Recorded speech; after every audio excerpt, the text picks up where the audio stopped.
You understand how it is that you are chosen? The power of your question makes you shine brighter. In other words, it's an energy thing. The degree of your alignment makes us see you more clearly. Sometimes someone with a very powerful question who is not in alignment with the idea of being called on, just wants to and is frustrated that they aren't, will get in the chair, but it's never pretty.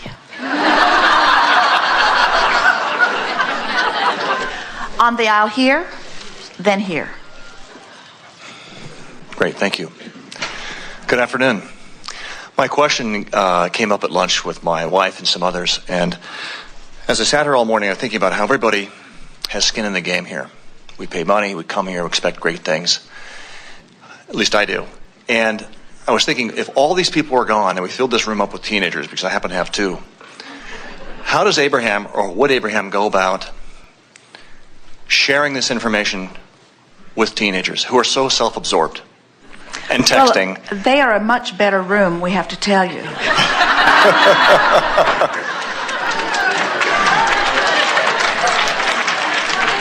As rooms go, in that they are far less resistant.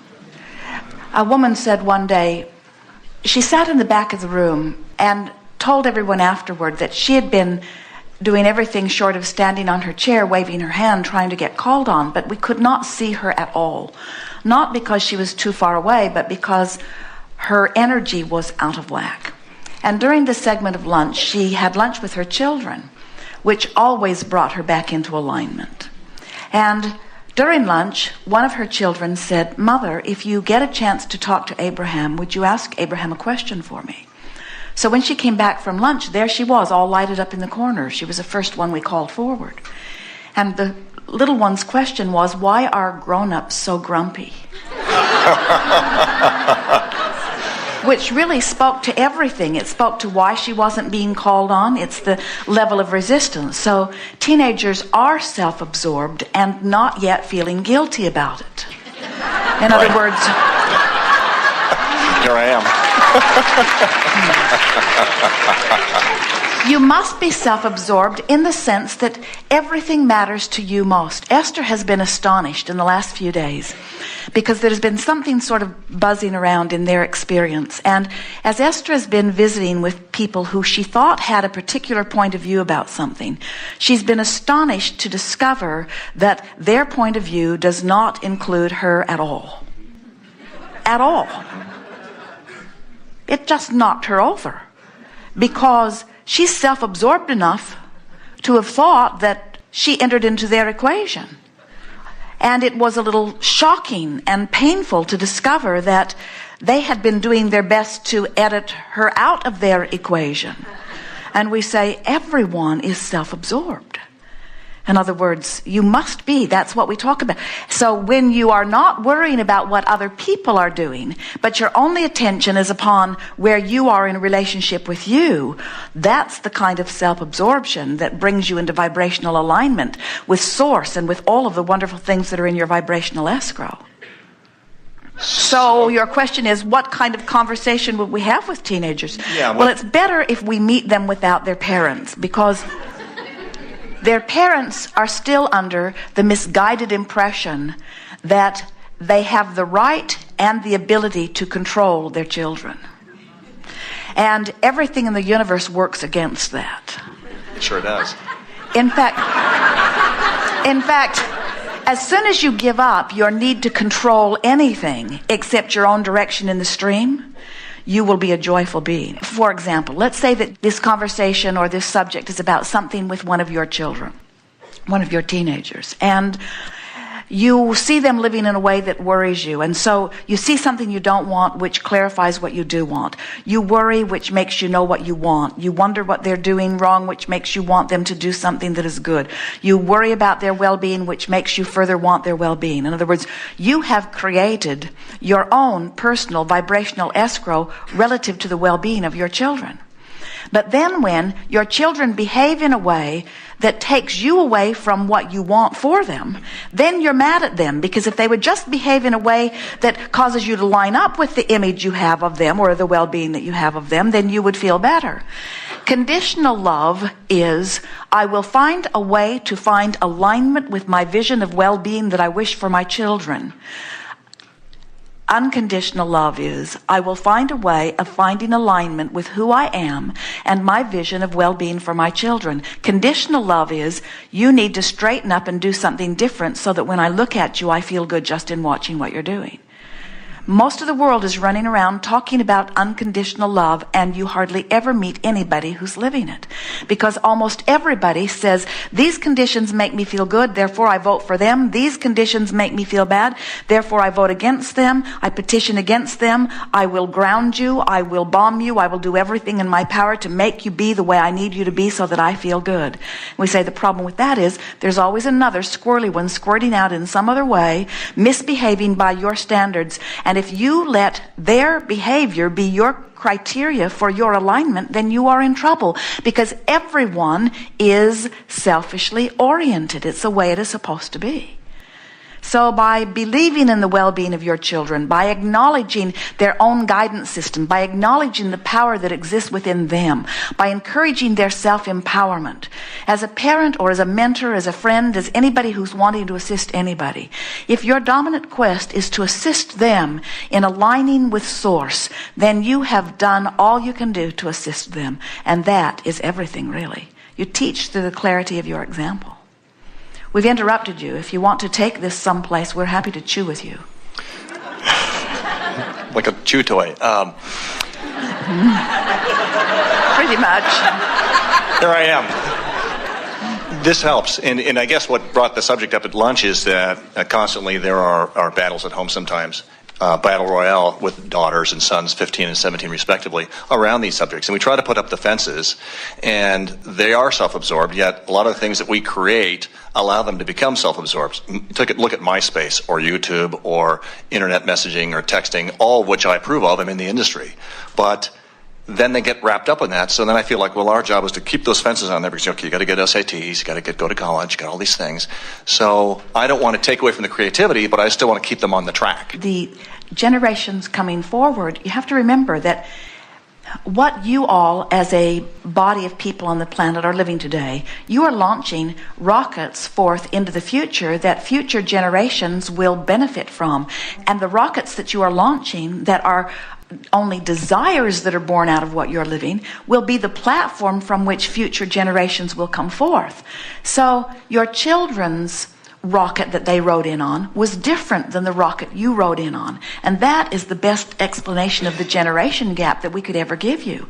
They don't get you, and you don't get them. Right. And you're not really supposed to. But as parents have this distorted view that we got here first and we're smarter, and the kids have the clearer view, we just got here, therefore we're clearer. And the adults say, but I've been here longer, so I know all the problems. And the kids say, you've been here longer, so you know all the problems. Oh, that's the same thing, isn't it? You're all in agreement on that. Parents think, but because I know the pitfalls, I would be better to guide you. And the kids say, because you know the pitfalls, you're the last one in the world who should be guiding us. That's right. So that's where you're at odds, you see. And so anytime you say, we need to put perimeters or parameters, we need to put fences up, we need to box them in, they'll just say, go ahead and try. You can't box us in, because we are born to be free. You can't win. You might as well give in to them. I know. Thank you. I'm good. You have magnificent children, and you need not worry about them. And see the arguments or the debates or the discussions as all of you launching rockets of desire. If you can realize that in all that mixing it up with your kids that you and your mate are doing, that you are launching these legitimate desires for their well-being. And the question is, and it's a question that the kids challenge a lot from you, and it's certainly the question that we want to be forefront in your mind. The question is, now I've got this picture of this fabulous life I want them to live. Is this thought that I'm thinking right now a match to that? And when you're feeling uncomfortable, when you're worried about them, when you're afraid for them, when you're guarded, it isn't. Those thoughts that you have about your children that make you so uncomfortable, that's you not being in alignment with your source. And your kids don't have anything to do with that. And that's why they're so frustrated. They could not possibly, from who they are, become backward enough to satisfy your need. They can't go back that far that fast. They're not willing to or wanting to. Every now and again they feel guilty because they can't. And so feel how wonderful it feels for you to say to a spouse or a lover or a child or a friend, I am not holding you responsible for the way I feel. And even more liberating than the liberation that it would give to them, think about how it would feel to you if you could say, nothing that you can do, no matter how distorted from my view it could get, nothing that you could do can keep me from my connection. I'm too smart for that. In fact, an exercise that would be very good for everyone who's interacting with anyone who means everyone. Except that one hermit friend we met earlier, but everyone. This exercise would be powerful. So get out your notebook, and on the first page of your notebook, right at the top of it, the name of someone with whom you're interacting, somebody who's been giving you some grief for one reason or another. Children make very good subjects here. And for the children, your parents make very good subjects here. And then write this statement. What is it about you that I'm thinking that is keeping me from my connection with Source? Say it in another way. What thoughts about you am I thinking that keep me from being a vibrational match to my vision of you and your well-being? Now think about what we're saying. What is it about you that I'm thinking that's keeping me from connection? Do you hear the power of that? Because it's all in your control. What am I thinking that I could change? What upstream thoughts am I thinking that I could turn to downstream thoughts about you? Can you feel how self-empowering that is, as opposed to what behavior are you performing over which I have no control that I'm having an emotional response to? Because it is never that way. It's always within your control to turn whatever is happening into vibrational alignment with what you want. And when you do, all of the resources of the universe assist you in accomplishing that, you see. But the belief that somebody else needs to be different, oh, what an entrapment that is. Because no one was born to serve you, no matter how loyal they pretended to be at one time. Even when they were born to you, you tend to say, my spouse should always be loyal to me. My children should always be loyal to me, which means they should do their best from the day they are born to adopt my worldview.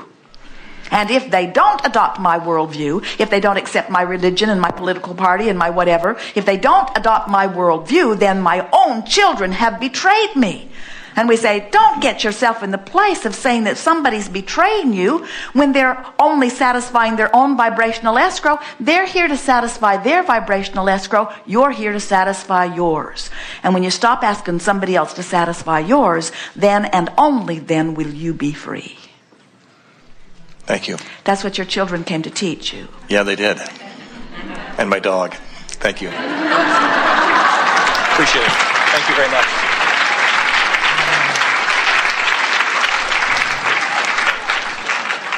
Your cat will teach you that. Look into your cat's eyes. Can't you just read it in their eyes? You look lovingly into your cat's eyes, and your cat looks back and says, who are you and what are you doing in my face?